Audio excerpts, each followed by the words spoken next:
Hello बच्चों, this is Anshuman sir, your physics teacher, and today here I am going to discuss our lecture number 3.15 of the chapter 3, that is current electricity.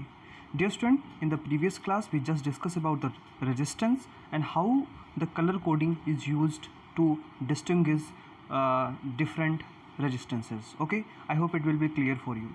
Now today's topic is cell and EMF. आज हम लोग जो है cell उससे related EMF और internal resistance की बात करेंगे।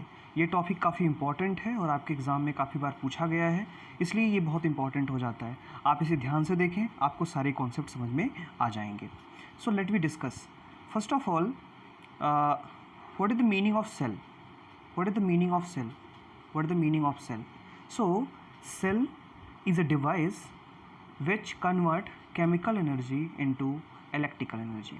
सेल एक ऐसी डिवाइस है जो केमिकल एनर्जी को क्या करती है, इलेक्ट्रिकल एनर्जी में कन्वर्ट करती है। आप जानते हैं सेल जब हम बनाते हैं तो उसमें हम केमिकल्स वगैरह का यूज़ करते हैं। आप लोग ऑलरेडी केमिस्ट्री में इस चीज़ को पढ़ चुके हैं।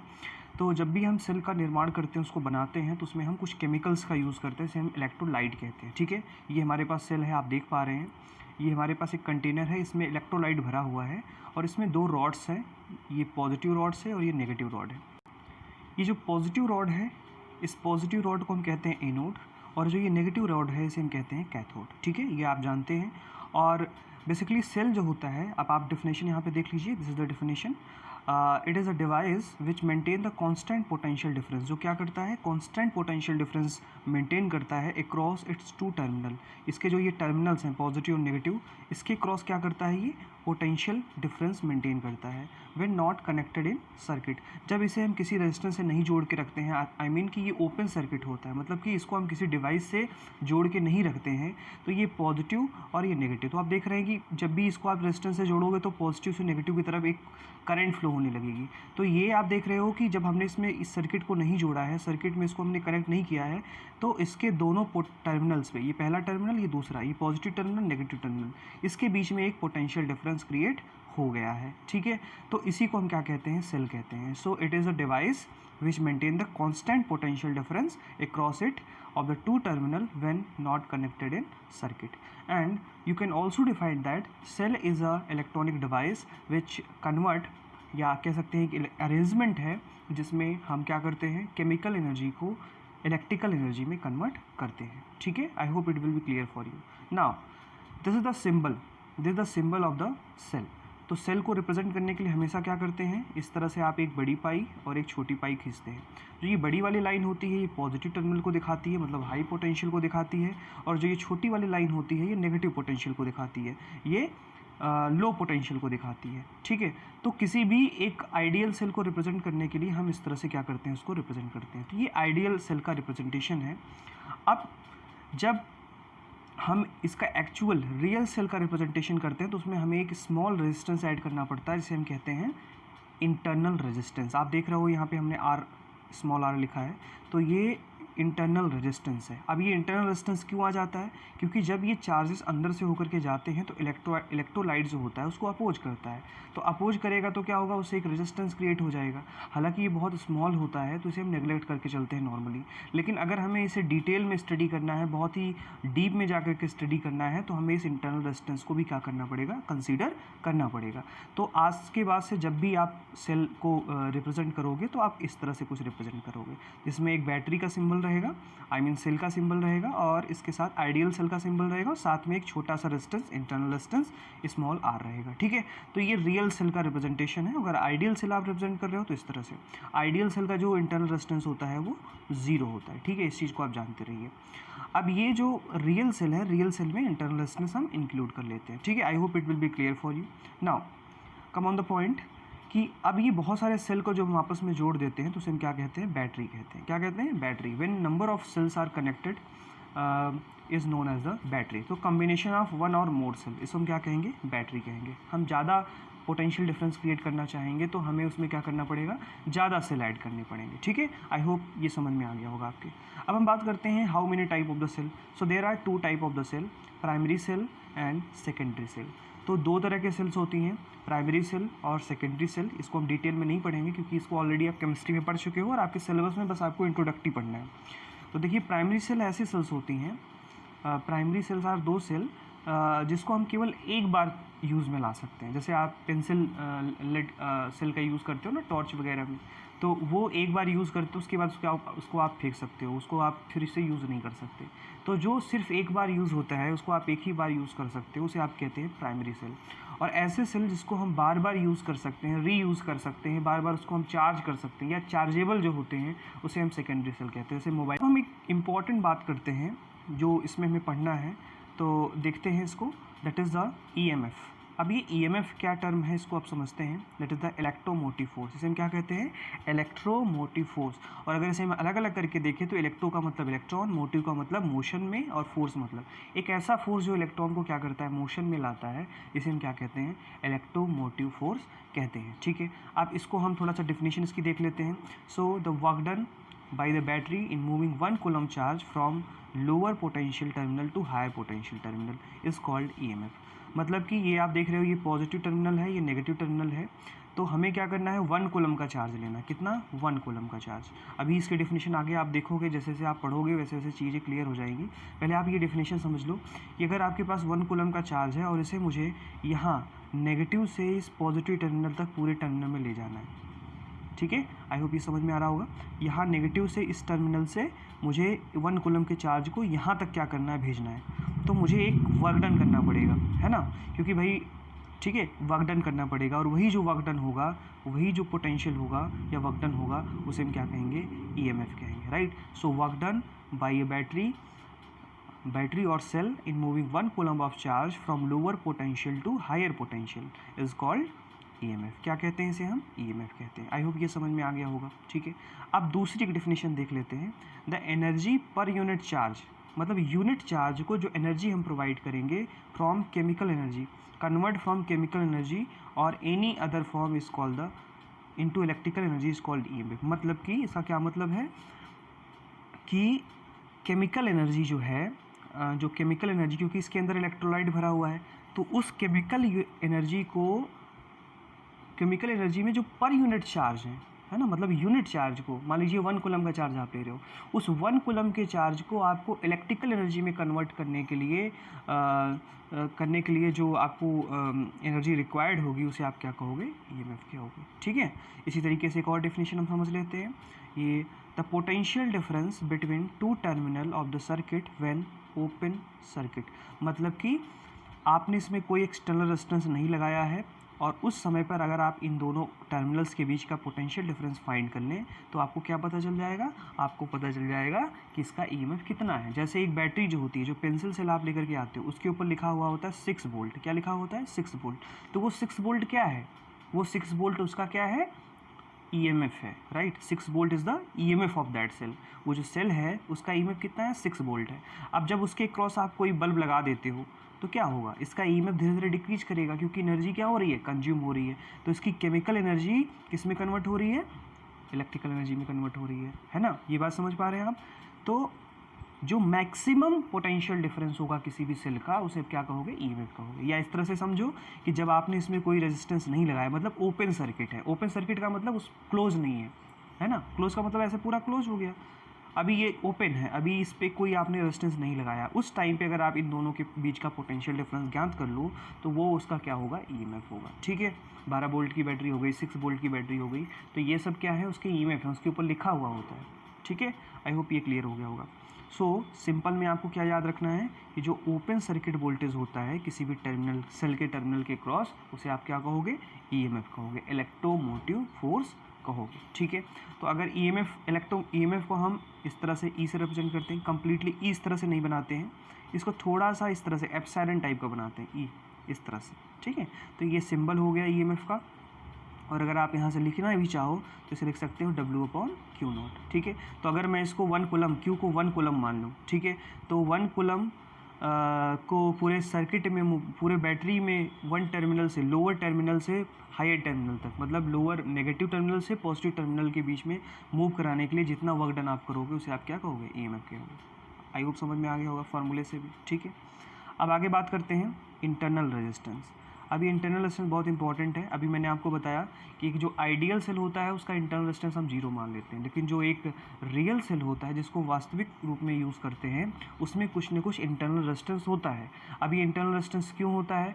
क्योंकि उसके अंदर जो इलेक्ट्रोलाइट्स होते हैं वो चार्ज के मोशन को अपोज करते हैं, जिसकी वजह से वहाँ पर एक रेजिस्टेंस क्रिएट हो जाता है, जिसे आप कहते हो इंटरनल रेजिस्टेंस, और इसको स्मॉल आर से रिप्रेजेंट करते हैं। So let we see that. ये डेफिनेशन देखिए आप, charge moving through the electrolyte of a cell encounters the resistance which call the internal resistance, मतलब resistance due to electrolyte. Electrolyte की वजह से जो रेजिस्टेंस होता है उसे आप क्या कहोगे? इंटरनल रेजिस्टेंस कहोगे। आई होप समझ में आ गया होगा। अब ये इंटरनल रेजिस्टेंस कौन कौन से फैक्टर पर डिपेंड करता है? तो सबसे पहले तो ये डिपेंड करेगा डिस्टेंस बिटवीन इलेक्ट्रोड। जैसे अभी मैंने आपको इस तरह से बना करके दिखाया था, ये एनोड हो गया, ये कैथोड हो गया, ये पॉजिटिव है और ये नेगेटिव है। तो ये दोनों प्लेट्स जो हैं इनका एरिया कितना है, ये प्लेट्स जो हैं कितना एरिया है, और इनके बीच की डिस्टेंस कितनी है, ठीक है। तो इसको हम डिस्टेंस को अगर यल मान लें और इस प्लेट का एरिया, दोनों मान लीजिए जो प्लेट्स हैं इनका एरिया हम ए मान लें, तो जो इंटरनल रेजिस्टेंस होगा वो डिस्टेंस के क्या होगा? डायरेक्टली प्रोपोर्शनल होगा। एरिया के क्या होगा? इन्वर्सली प्रोपोर्शनल होगा। और ये नेचर ऑफ इलेक्ट्रोलाइट पे डिपेंड करेगा कि आप किस तरह का इलेक्ट्रोलाइट यूज़ कर रहे हैं, ठीक है। NaCl यूज़ कर रहे हैं या और कोई जो है यूज़ कर रहे हैं, उसी के अकॉर्डिंग जो है उसका इंटरनल रेजिस्टेंस चेंज होगा। एक फोर्थ क्वांटिटी यहाँ पर आ जाती है जिसमें कहते हैं कॉन्सेंट्रेशन ऑफ इलेक्ट्रोलाइट। आप जानते हैं कॉन्सेंट्रेशन एक बहुत ही इंपॉर्टेंट टर्म है केमिस्ट्री में। तो कॉन्सेंट्रेशन अगर आप बढ़ाओगे तो चार्जेस जो कोलिजन हो रहा था, इनकाउंटर जो हो रहे थे, वो अब ज़्यादा होंगे, तो ज़्यादा होंगे तो रेजिस्टेंस भी क्या हो जाएगा? बढ़ जाएगा। तो इंटरनल रेजिस्टेंस किस पे डिपेंड करेगा? कॉन्सेंट्रेशन पे। तो इंटरनल रेजिस्टेंस जो है 4 फैक्टर्स पे डिपेंड करता है। सबसे पहले लेंथ के डायरेक्टली प्रोपोर्शनल, एरिया के इन्वर्सली प्रोपोर्शनल, कॉन्सेंट्रेशन का क्या होगा? Directly proportional. तो ये 1 मार्क्स में कभी कभी आपके एग्जाम में आ जाते हैं, ठीक है। आई होप ये क्लियर हो गया होगा आपको। ओके तो अब हम लोग जो है एक बहुत ही इंपॉर्टेंट कॉन्सेप्ट यहाँ पे समझने वाले हैं, किस तरह से हम जो है पोटेंशियल डिफरेंस को कैलकुलेट करते हैं और EMF का यूज़ हम करते हैं, ठीक है। तो सबसे पहले ये जो अलग अलग कंपोनेंट्स होते हैं उसके क्रॉस EMF को कैलकुलेट करने का या पोटेंशियल डिफरेंस कैलकुलेट करने का अलग अलग तरीका होता है। तो सबसे पहले हम कुछ कॉन्सेप्ट समझ लेते हैं कि ये कॉन्सेप्ट किस तरह से काम में आते हैं, ठीक है। देखिए सबसे पहला हमने क्या लिया है, एक बैटरी ले ली है, एक आइडियल बैटरी ले ली है, और आप देख रहे हो कि यहाँ पर इस तरह से ये पॉजिटिव टर्मिनल है और ये नेगेटिव टर्मिनल है, और ये A और B 2 पॉइंट है जिनके बीच का हमें क्या करना है? EMF फाइंड करना है या पोटेंशियल डिफरेंस फाइंड करना है, ठीक है। तो आप देखो करंट की डायरेक्शन कुछ इस तरह से है, आप देख रहे हो करंट की डायरेक्शन इस तरह से है, लेकिन ये जो प्लेट है पॉजिटिव प्लेट इधर की तरफ है, मतलब अपोजिट साइड पे है। और एक चीज़ आप जानते हो कि करंट हमेशा हाई पोटेंशियल से लो पोटेंशियल की तरफ फ्लो होता है, लेकिन यहाँ पे करंट की डायरेक्शन उल्टी दे रखी है। इसका मतलब कोई एक्सटर्नल सोर्स करंट क्या कर रहा है? प्रोवाइड कर रहा है। इसका मतलब ये बैटरी जो हो रही है वो चार्ज हो रही है। जैसे आप बैटरी को चार्ज करते हो तो क्या करते हो? तो जब बैटरी को आप चार्जिंग पे लगाते हो तो क्या होता है? हाई पोटेंशियल से लो पोटेंशियल की तरफ। इन्वर्टर आप देखिए, इन्वर्टर में क्या होता है? इन्वर्टर में यही तो होता है। इन्वर्टर में, घरों में जो इन्वर्टर होता है, तो जब तक लाइट रहती है तो लाइट की एनर्जी क्या है? ज़्यादा है ना। जो सोर्स आ रहा है आपके घरों में, बिजली जो आ रही है, इलेक्ट्रिसिटी जो आ रही है, उसका पोटेंशियल ज़्यादा है, 220 वोल्ट है, और आपके घर में जो इन्वर्टर है उसका पोटेंशियल लो है। तो अब क्या होगा?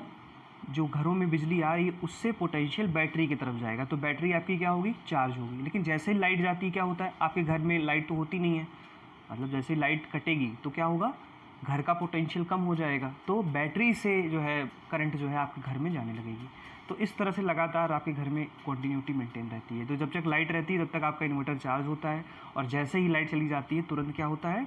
वो फिर से आपके घर में इलेक्ट्रिसिटी देने लगता है। तो चार्जिंग और डिस्चार्जिंग में EMF की वैल्यू अलग अलग होती है, इस चीज़ को आप जानते रहिए। तो बेसिकली हम यहाँ पर यही समझने का प्रयास कर रहे हैं कि किस तरह से होगा। तो यहाँ पे देखो ये पॉजिटिव टर्मिनल है और नेगेटिव टर्मिनल है, और करंट बिल्कुल से अपोजिट है, क्योंकि हम जानते हैं कि एनर्जी हमेशा, करंट हमेशा पॉजिटिव से नेगेटिव की तरफ फ्लो होगी। तो इसमें तो इधर की तरफ करंट फ्लो होनी चाहिए थी, लेकिन करंट इधर की तरफ दिखा रखा है एरो से। इसका मतलब क्या है? इसका मतलब ये है कि बैटरी चार्जिंग हो रही है, बैटरी क्या हो रही है? चार्ज हो रही है। लेकिन अब मुझे अगर क्या करना है, यहाँ पर पोटेंशियल डिफरेंस का फंक्शन लिखना है, तो मैं कैसे लिखूँगा इस चीज़ को आप समझिए। देखिए मुझे A और B के बीच का क्या करना है? पोटेंशियल निकालना है। तो देखिए A करंट इधर से फ्लो हो रही है, करंट देखिए इधर से इधर की तरफ फ्लो हो रही है। इसका मतलब ये जो A होगा वो हाई पोटेंशियल पे होगा, और बी जो होगा वो लो पोटेंशियल पे होगा, तो इनका पोटेंशियल डिफरेंस कितना हो जाएगा, VA माइनस VB। और ये किसके बराबर होगा, ये बराबर होगा EMF के, है ना, देख रहे हैं आप, EMF के बराबर होगा। क्यों EMF के बराबर होगा, और यहाँ पे देखिए हमने EMF सामने पॉजिटिव लगाया है। क्यों पॉजिटिव लगाया है, क्योंकि पहले कौन सी प्लेट आ रही है, पॉजिटिव आ रही है, तो करंट के रास्ते में जो पहली प्लेट आएगी उसे आप लिखोगे। तो देखिए इधर की तरफ जाने पे आपको पहली प्लेट कौन सी मिल रही है, पॉजिटिव, तो आपने यहाँ पे पॉजिटिव लिख दिया, ठीक है। अब इसी तरीके से अगर हम समझें, अभी मैं इसको अलग तरीके से भी आपको समझाऊंगा तो आपके समझ में आ जाएगा। देखिए करंट की डायरेक्शन कुछ भी हो, है ना, आप प्लेट को देखोगे, मतलब पोटेंशियल जिसके क्रॉस पोटेंशियल आप निकाल रहे हो, अगर उसकी क्रॉस पोटेंशियल आप निकालोगे तो उस सिचुएशन में आपको ये लिखना पड़ेगा, ठीक है। तो देखिए, तो यहाँ पर जो भी EMF का डिसीजन होगा, EMF को जो डिसाइड करोगे वो प्लेट के अकॉर्डिंग करोगे। बात समझ में आ रही है, इसमें जो भी EMF आपका पॉजिटिव होगा या नेगेटिव होगा, इसका डिसीजन आप लोगे किससे, पॉजिटिव और नेगेटिव टर्मिनल से, ठीक है। अब जैसे मान लीजिए आपके पास कोई एक रेजिस्टेंस है, ठीक है, एक पैसिव जो है, दो तरह के कंपोनेंट होते हैं, एक्टिव एलिमेंट और पैसिव एलिमेंट। तो जो सेल है वो एक्टिव एलिमेंट है क्योंकि वो करंट आपको प्रोवाइड करता है, और जो रेजिस्टेंस है वो पैसिव है, उसको आप कहीं भी लगा दोगे, ठीक है। तो जब भी आप किसी पैसिव एलिमेंट को जोड़ते हो, देखो, तो इसमें आप करंट की डायरेक्शन को आइडेंटिफाई करोगे। तो देखो आप, करंट इधर की तरफ जा रही है, तो अगर पोटेंशियल डिफरेंस में लिखूँ VA माइनस VB, ए और बी के बीच में, इज इक्वल टू, ये किसके बराबर होगा, इस रेजिस्टेंस के क्रॉस जो पोटेंशियल का ड्रॉप होगा, और आप जानते हो V is equal to IR होता है, तो I इंटू आर कर दिया, तो देखिए ये मिल गया, ठीक है। ये दोनों आई होप समझ में आ गया होगा। अब इसी को थोड़ा सा अपोजिट करके देख लेते हैं। देखिए यहाँ पर इस बार हमने करंट की डायरेक्शन इसी डायरेक्शन में रखी, तो देखिए VA minus VB is equal to, अब यहाँ पे VA minus VB is equal to, ये तो वही रहेगा। अब यहाँ पे करंट को हमें मेंशन नहीं करना है, मतलब करंट को ध्यान नहीं, तो जब भी EMF आप कैलकुलेट करेंगे उस टाइम पे आप प्लेट का ध्यान रखेंगे कि कौन सी पॉजिटिव प्लेट है, कौन सी नेगेटिव प्लेट है। तो आप पोटेंशियल डिफरेंस इधर से इधर की तरफ कैलकुलेट कर रहे हो, तो पहले कौन सी प्लेट आ रही है, A आ रही है, तो VA minus VB is equal to E क्यों हम पॉजिटिव लिख रहे हैं, क्योंकि पहले कौन सी प्लेट आ रही है, पॉजिटिव आ रही है। मान लीजिए ऐसे होता, ऐसे निकालना है आपको, ये A है और ये B है, और जो प्लेट्स होती कुछ ऐसी होती, ठीक है। तो उस टाइम पे मैं लिखता VA minus VB is equal to minus E, क्योंकि पहले कौन सी प्लेट पड़ रही है, इधर से इधर जाने पर, क्योंकि जिसके क्रॉस आप निकाल रहे हो तो पहली प्लेट कौन सी पड़ी, नेगेटिव, तो इसलिए हम यहाँ पे क्या कर देते, नेगेटिव कर देते। तो अगर ये कॉन्सेप्ट आप समझ गए तो आपको कोई प्रॉब्लम नहीं होगी। अब यहाँ पर देखिएगा आप, यहाँ पर आप देखिए रेजिस्टेंस R है इसका, ठीक है, और करंट इसमें इधर से इधर की तरफ। तो जब भी पैसिव कंपोनेंट्स के क्रॉस आप पोटेंशियल डिफरेंस आप निकाल रहे हो, उस कंडीशन में आपको करंट को ध्यान में रखना है। तो करंट इधर से इधर की तरफ जा रही है, इसका मतलब B हाई पोटेंशियल पे होगा और A क्या होगा, लो पोटेंशियल पे होगा। तो मैं इसे लिख सकता हूँ VB माइनस, पहले मैं क्या लिखता था, VA माइनस VB, क्योंकि करंट इधर से इधर की तरफ जा रही थी। अब करंट इधर से इधर की तरफ जा रही है, तो इसलिए क्या हो जाएगा, VB minus V is equal to IR, ठीक है। तो ये चीज़ समझ में आ गया। तो अब इसका एक कंक्लूजन निकलता है, क्या कंक्लूजन निकलता है कि पोटेंशियल डिफरेंस डिपेंड्स, सेल जो होता है, अगर सेल के लिए आप पोटेंशियल डिफरेंस लिख रहे हो तो वो टर्मिनल्स पे डिपेंड करेगा, मतलब किधर से किधर की तरफ आप पोटेंशियल ले रहे हो, तो जो टर्मिनल पहले पड़ेगा उसका साइन आप लिख दोगे। जैसे यहाँ पे पहले कौन सा पड़ रहा था, पॉजिटिव, यहाँ पे कौन सा पड़ रहा था, पॉजिटिव, इसलिए क्या होगा, प्लस होगा। जबकि जो रेजिस्टेंस या और जो पैसिव एलिमेंट्स हैं उनसे आप कैलकुलेट करोगे तो वहाँ पर आपको डायरेक्शन ऑफ करंट देखनी पड़ेगी, ये करंट की डायरेक्शन क्या है। आई होप ये बात आपके समझ में आ गई होगी, ठीक है। So dear students, I hope ये क्लियर हो गया होगा। अब आगे चलते हैं। अब हम बात करेंगे चार्जिंग एंड डिस्चार्जिंग। जो अभी मैंने आपको इन्वर्टर वाला केस समझाया था कि किस तरह से चार्जिंग और डिस्चार्जिंग का प्रोसेस होता है। तो जब आप किसी भी सेल को चार्ज करते हो तो आप क्या करते हो, जो जितना सेल का EMF है, मान लीजिए सेल का EMF कितना है, 6 वोल्ट है, और आपको उसको चार्ज करना है, तो आपको एक्सटर्नल वोल्टेज कितना देना पड़ेगा, आपको 7 या 8 वोल्ट देना पड़ेगा। क्यों, क्योंकि अगर 6 दोगे तो दोनों तरफ बैलेंस हो जाएगा, 0 हो जाएगा, आपकी बैटरी चार्ज नहीं होगी, ठीक है। इसीलिए कहते हैं कि जो मोबाइल का चार्जर है वो एक पर्टिकुलर चार्जर आपको यूज़ करना चाहिए जो मोबाइल के साथ मिला हुआ है। अगर आप उसको किसी दूसरे चार्जर के साथ चार्ज कर रहे हैं, हो सकता है वो चार्जर कोई दूसरा वोल्टेज प्रोवाइड कर रहा हो। मान लीजिए आपकी मोबाइल की बैटरी है 6 वोल्ट की, और जो चार्जर है वो 4 वोल्ट ही क्या कर रहा है, प्रोवाइड कर रहा है, तो आपकी मोबाइल क्या हो जाएगी, डिस्चार्ज हो जाएगी। कभी कभी आप कहते भी हैं कि मोबाइल हमने लगा दिया चार्ज में और मोबाइल हमारी डिस्चार्ज हो गई। तो ऐसा क्यों हो रहा है, ऐसा इसलिए हो रहा है क्योंकि जो चार्जर वोल्टेज प्रोवाइड कर रहा है वो बैटरी के वोल्टेज से क्या है, कम है, तो वो क्या हो जाएगा, डिस्चार्ज हो जाएगा, ठीक है। तो ये बहुत इंपॉर्टेंट कॉन्सेप्ट है, आपके समझ में आना चाहिए। तो देखिए हमने क्या किया, हमने यहाँ पर एक बैटरी ले ली है, इसके साथ इंटरनल रेजिस्टेंस हमने मान लिया है, और ये दो टर्मिनल ए और बी, और इसमें हमने करंट की डायरेक्शन इधर दिखाई है। इसका मतलब क्या है? इसका मतलब कि ये चार्ज होगा। चार्ज क्यों होगा? क्योंकि नॉर्मली जो करंट फ्लो होती है, अगर मान लीजिए इसमें कोई एक्सटर्नल सोर्स नहीं लगा हुआ होता तो करंट पॉजिटिव टर्मिनल से नेगेटिव की तरफ मूव करती, लेकिन हम इसको चार्ज कर रहे हैं इसलिए इसको हम एक्सटर्नल वोल्टेज से जोड़ देंगे। देखिए ऐसे हमने एक्सटर्नल वोल्टेज से जोड़ दिया तो करंट ऐसे जा रही है, तो बैटरी क्या होगी? चार्ज होगी। तो अब देखिए ये है, तो करंट की डायरेक्शन कैसी है? ऐसी है, ठीक है। करंट की डायरेक्शन जो है वो इस तरह से है। तो अब देखिए करंट ऐसे जा रही है, ये ईएमएफ है, उसके साथ इंटरनल रेजिस्टेंस है, ये बी पॉइंट है। हमने बीच में एक मिड पॉइंट मान लिया है, इसको हमने मान लिया एक्स, ठीक है। तो हम क्या करते हैं, सबसे पहले ए और एक्स मतलब ईएमएफ के क्रॉस हम क्या करते हैं? पोटेंशियल डिफरेंस निकालते हैं। देखिए V A minus V X is equal to plus E, पहले टर्मिनल कौन सा पड़ रहा है? प्लस, और कैलकुलेशन किधर से किधर की तरफ? इधर की तरफ। तो ये V A minus V X is equal to plus E. I hope समझ में आ गया होगा, ठीक है। अब दूसरे में हम क्या करते हैं, इस इंटरनल रेजिस्टेंस के क्रॉस वोल्टेज ड्रॉप निकालते हैं। आप जानते हो रेजिस्टेंस जो है वो पैसिव कंपोनेंट होता है, और जब उसके क्रॉस आप निकालोगे तो कैसे आएगा? देखिए ध्यान दीजिए। तो मैं लिखूंगा V X minus V B, ठीक है, V X minus V B, और करंट क्योंकि करंट की डायरेक्शन इधर की तरफ है इसलिए ये क्या हो जाएगा? पॉजिटिव हो जाएगा, तो प्लस आई आर, है ना। करंट आई फ्लो हो रही है, रेजिस्टेंस आर है, तो वोल्टेज ड्रॉप कितना हो जाएगा? आई आर। अब ये दो इक्वेशंस बन गए, इन दोनों को आप सॉल्व कर लीजिए। तो क्या होगा? जोड़ दिया, जोड़ने पे क्या होगा? ये दोनों कट जाएंगे, तो क्या आ जाएगा? V A minus V B is equal to E plus I R. तो इस तरह से आपके पास फॉर्मूला आ गया। इसको आप इस तरह से भी लिख सकते हो, अगर आप V A minus V B को आप वी लिख लो, और ये आ जाएगा ई प्लस आई आर। तो बच्चों ध्यान रखना है, ये चार्जिंग और डिस्चार्जिंग में ये जो फॉर्मूला है ईएमएफ का, वो क्या होगा? वो जो होगा वो अलग अलग होगा, ठीक है। तो यहाँ से कंक्लूजन निकल के आता है। देखिए ई में ई को वी के बराबर करने के लिए हमें आई आर ऐड करना पड़ रहा है। इसका क्या मतलब है कि वी जो होगा वो हमेशा ग्रेटर होगा किससे? ईएमएफ में, चार्जिंग के प्रोसेस में। अब ये क्वेश्चन आपके 1 मार्क्स में आ सकता है।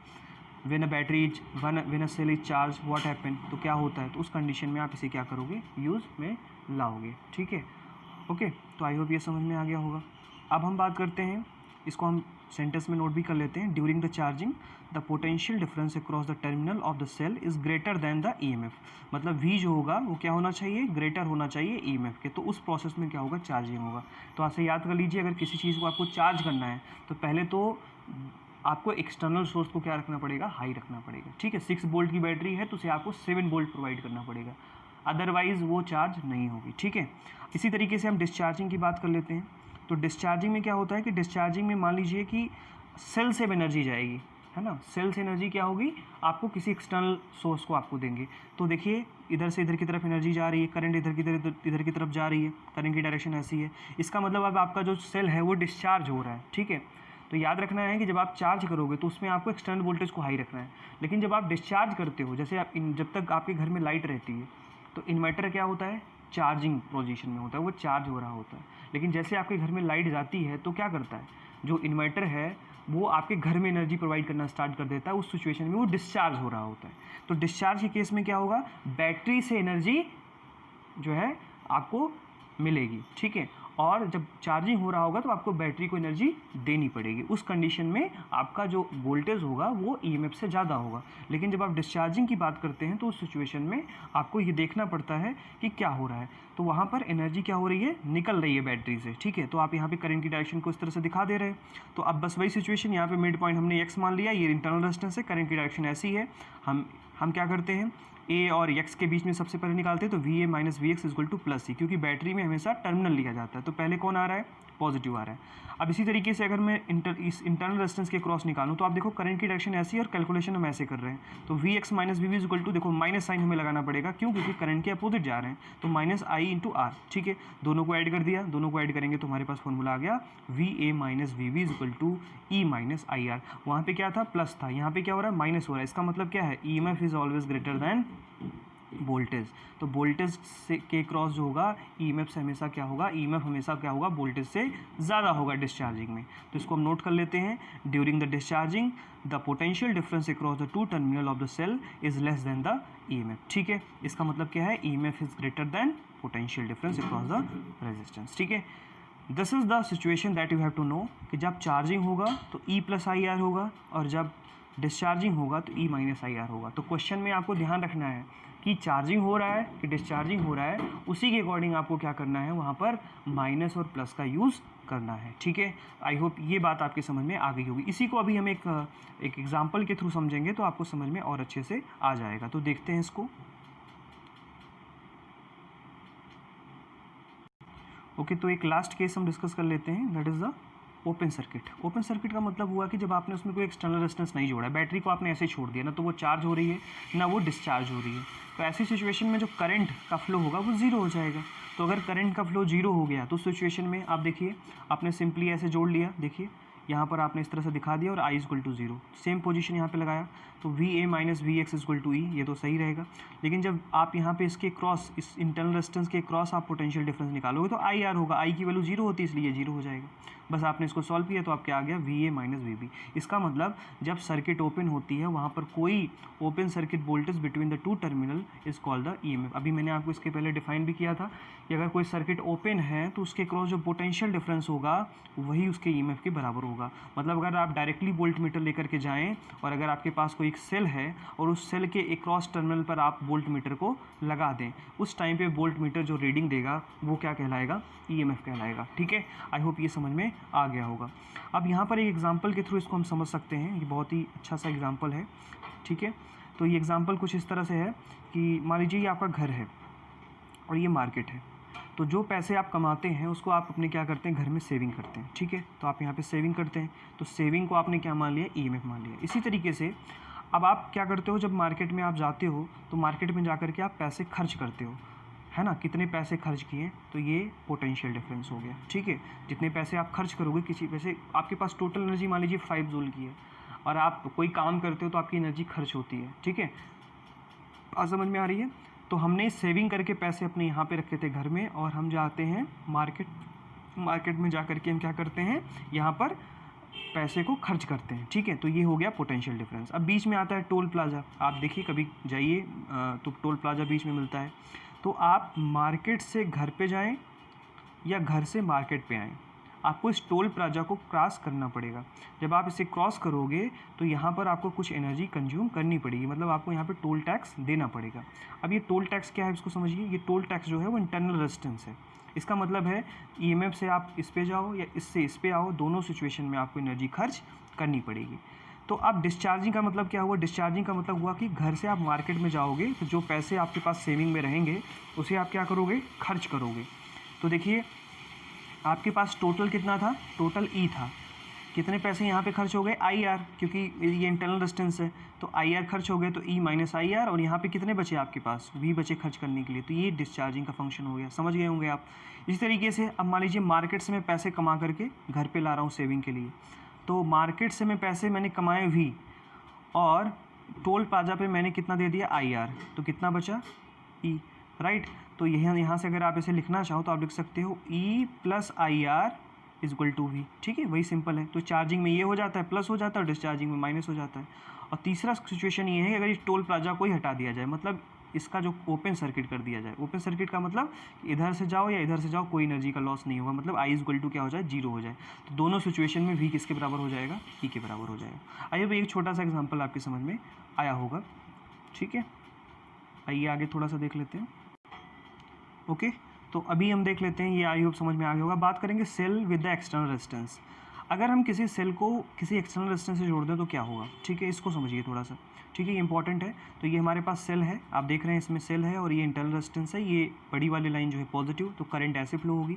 इसको हमने एक एक्सटर्नल रेजिस्टेंस से जोड़ दिया। अब एक्सटर्नल रेजिस्टेंस से जब हमने जोड़ दिया, ये इंटरनल रेजिस्टेंस है, तो अब अगर हम यहाँ पे ओम्स लॉ लगाएं तो I is equal to V by R होता है। तो टोटल पोटेंशियल इसका कितना है, ई है, मतलब टोटल एनर्जी कितनी है, ई है, और टोटल रेजिस्टेंस क्या हो जाएगी, क्योंकि ये सीरीज में जुड़ा हुआ है तो इसलिए आर प्लस आर हो जाएगा। तो आई इज इक्वल टू क्या आ जाएगा, E upon R plus R. ठीक है, small R plus capital R, ये फॉर्मूला आपके पास है। अब इसको हम आधार बनाते हुए अलग अलग ग्राफ बना सकते हैं। सबसे पहले हम आई और आर के बीच में क्या करते हैं, ग्राफ बनाते हैं। तो मान लेते हैं कि R is equal to zero हो जाए, मतलब ये रेजिस्टेंस ही ना लगा हो इसमें। तो अगर रेजिस्टेंस नहीं लगा हुआ तो I is equal to E by R होगा। तो देखिए जब रेजिस्टेंस जीरो होगा तो यहाँ पे आपको मैक्सिमम मिलेगा, और जब रेजिस्टेंस इन्फिनिटी हो गया, मतलब रेजिस्टेंस को आपने बहुत ज़्यादा कर दिया, उस सिचुएशन में आप यहाँ पे इन्फिनिटी रखोगे तो I is equal to zero हो जाएगा। इसका मतलब पहले तो ग्राफ आपको ऐसे मिलेगा। ठीक है, मतलब कि ऐसे मिलेगा। यहाँ पर आपको हाई पोटेंशियल मिलेगा जब रेजिस्टेंस 0 होगा।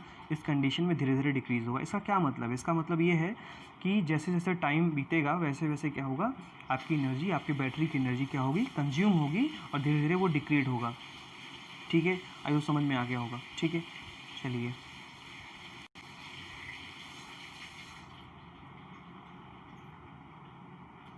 दूसरा केस देखते हैं। जब हम आई और वी के बीच में क्या करेंगे, ग्राफ बनाएंगे। वी का मतलब पोटेंशियल डिफरेंस है यहाँ पर। तो ये आपके पास रिलेशन अभी आपने पढ़ा था कि आई इज इक्वल टू है ई अपॉन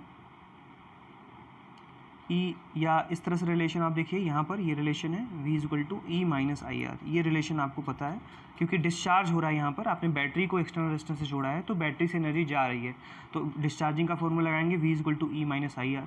अब अगर मान लो कि v इज इक्वल टू 0 हो गया, जैसे ये हमने v और i के बीच में x एक्सिस के लॉन्ग हमने v लिया और y एक्सिस के लॉन्ग हमने i लिया, तो अगर v इज इक्वल टू 0 हो गया तो यहाँ पे जब रखोगे तो i is equal to E by R, है ना, मतलब i आपको यहाँ पे मिलेगा। ठीक है, इसी तरीके से अगर i इज इक्वल टू 0 हो गया तो v किसके बराबर होगा, e के बराबर होगा। तो पहले जब पोटेंशियल 0 था, मतलब पोटेंशियल 0 था, उस टाइम पे आपको जो करंट है वो मैक्सिमम मिल रही थी यहाँ पर ई बाई आर के बराबर। लेकिन जैसे ही आपने करंट को 0 किया ये तुरंत डिक्रीज होने लगा और इस तरह से स्ट्रेट लाइन आपको ग्राफ यहाँ पर मिल गया। ठीक है, तो यहाँ पर y is equal to M X plus C के बराबर है, तो स्ट्रेट लाइन ग्राफ मिलेगा। तो इस तरह से देखिए, इस तरह से आपको ग्राफ मिल जाएगा। ये ग्राफ बहुत इंपॉर्टेंट है, आपके एग्जाम में आते हैं, तो इसलिए थोड़ा सा आप इसको समझ लेंगे। इसी तरीके से अगर मैं v और r के बीच में ग्राफ बनाऊँ तो देखिए v is equal to I R होता है और i इज इक्वल टू भी हमने लिखा है e upon R plus R, तो ये लिख सकते हैं। देखिए आप यहाँ पर v is equal to E by R plus R into R. अगर इसको हम थोड़ा सा सिंपल कर लें या देख लें तो यहाँ से हमारे पास इंटरनल रेजिस्टेंस का भी फॉर्मूला निकल के आ जाता है, small r is equal to E upon V minus 1 into R. ठीक है, तो ई वी और ये, तो इंटरनल रेजिस्टेंस का फॉर्मूला यहाँ से आ गया। अब इसको थोड़ा सा और अगर हम बनाते हैं तो हमारे पास आ जाएगा v is equal to E upon R plus 1। ठीक है, अब यहाँ पर सबसे पहले हम r की वैल्यू अगर 0 रखें तो r की वैल्यू अगर 0 रख देंगे तो क्या होगा, ये पूरा टर्म 0 हो जाएगा। समझ रहे हैं आप, ये पूरा टर्म 0 होगा, v इज इक्वल टू क्या आ जाएगा, 0 आ जाएगा अगर r की वैल्यू हम 0 रख दें, क्योंकि r की वैल्यू 0 खुद इन्फिनिटी हो जाएगा और डिवाइड करोगे तो 0 आ जाएगा। इसी तरीके से अगर r की वैल्यू इन्फिनिटी रख दें तो v किसके बराबर हो जाएगा, क्योंकि ये वैल्यू 0 हो जाएगी और ये 1, तो डिवाइड होगा तो e के बराबर हो जाएगा। तो अब इसके लिए मैं ग्राफ अगर बनाऊँ तो जब r की वैल्यू 0 थी उस सिचुएशन में मैक्सिमम ईएमएफ था। ठीक है, और जब आपने r की वैल्यू इन्फिनिटी रखी, मतलब r की वैल्यू बढ़ाई, उस टाइम पे v किसके बराबर हो गया, e के बराबर हो गया। ठीक है, यहाँ पर ऐसे बढ़ेगा।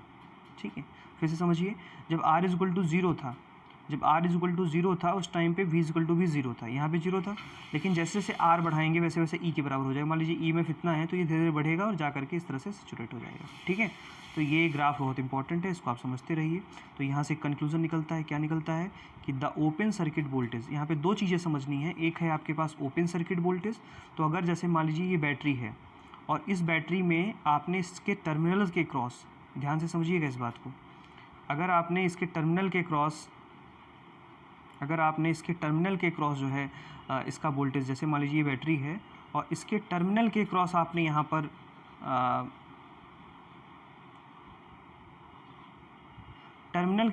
इसके पोटेंशियल निकाला। इस तरह से देखिए, यहाँ पर डायरेक्टली आपने वोल्टमीटर लगा दिया तो इसके क्रॉस जो पोटेंशियल होगा उसे आप क्या कहोगे, ईएमएफ कहोगे।